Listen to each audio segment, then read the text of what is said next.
Hey, I'm Eric, and I'm listening to 100 albums in 100 days. For all the details on what I'm doing and why, check out the video pinned to my profile. It is day 3 of Live Aid week, and today we are talking about Duran Duran and the album Seven and the Ragged Tiger.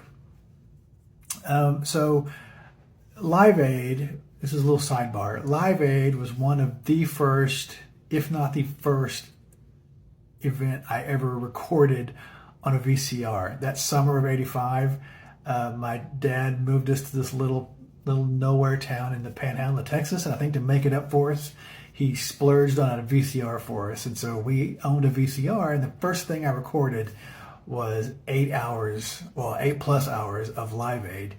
Because there were 3 bands that I wanted to see more than anything on Live Aid. And they're the next 3 bands we're going to talk about, including today. I wanted to see Duran Duran badly. At that point, they'd already broken up into the Power Station in Arcadia. The Power Station played, and then Duran Duran played later. But I desperately wanted to see them because the year before is when I basically fell in love with the single, The Reflex, and basically the entire album. That's when I became a Duran Duran fan, is when I saw the video for The Reflex. That video I don't know why that video just blew me away, but after watching that, I became a fan of Duran Duran. I'd liked their stuff before, that I'd seen on MTV or heard on the radio or whatever, but when I saw the video for The Reflex is when I became a hardcore Duran Duran fan. I thought Simon Le Bon was the coolest. Well, not just him, but also John Taylor and Andy Taylor. I just thought Simon Le Bon was the coolest. I tried to put together an outfit that, as good as I could, that matched that outfit, the black pants and the jacket that he had. I tried to build an outfit like that. I just thought he was the coolest thing in the world, and I fell in love with that song, and I fell in love with the album.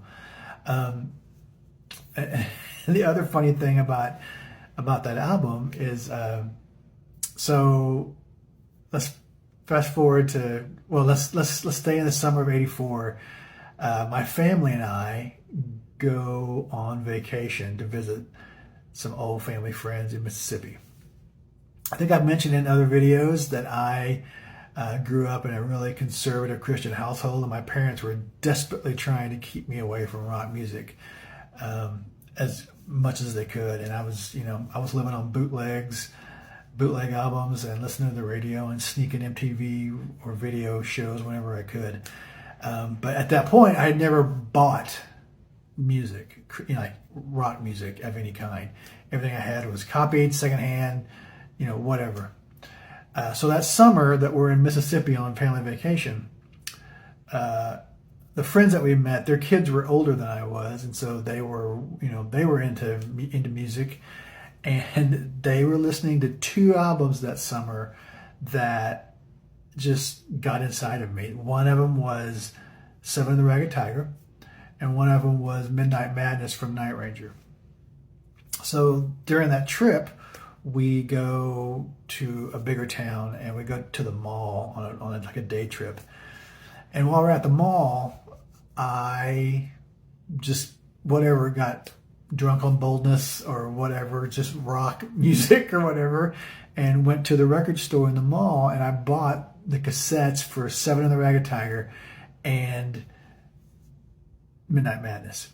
And when my dad found out, when I came walking out with him and he asked what I bought and I showed him, he literally walked me back into the record store and made me return them.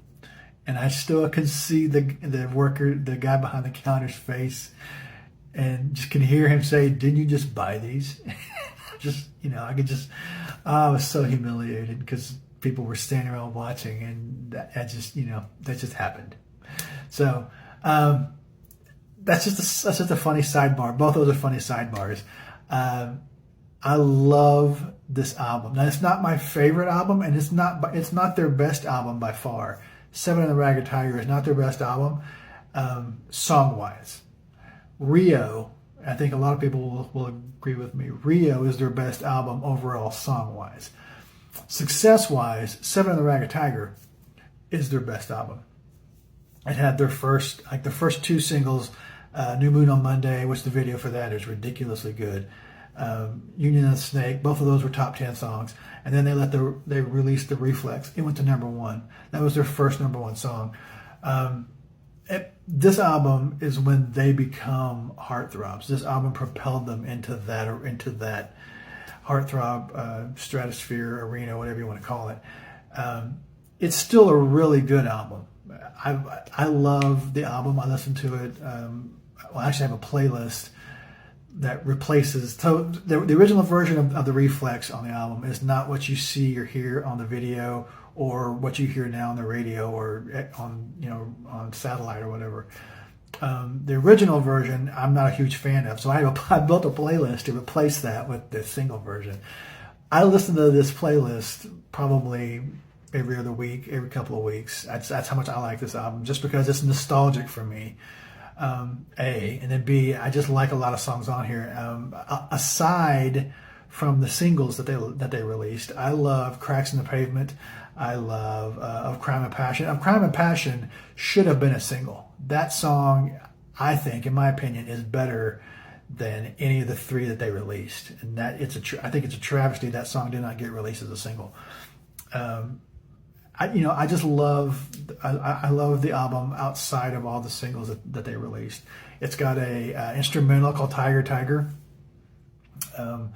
The very last song is a slower song. It's called Seven Stranger that I really love. I don't think a lot of people haven't heard that, and it's not like, they have a couple of other songs. Save a Prayer, Ordinary World. Those are their main slow song hits. But this one is just as good. So, like I said, it's not their best album. That is hands down is Rio. But it's my favorite album.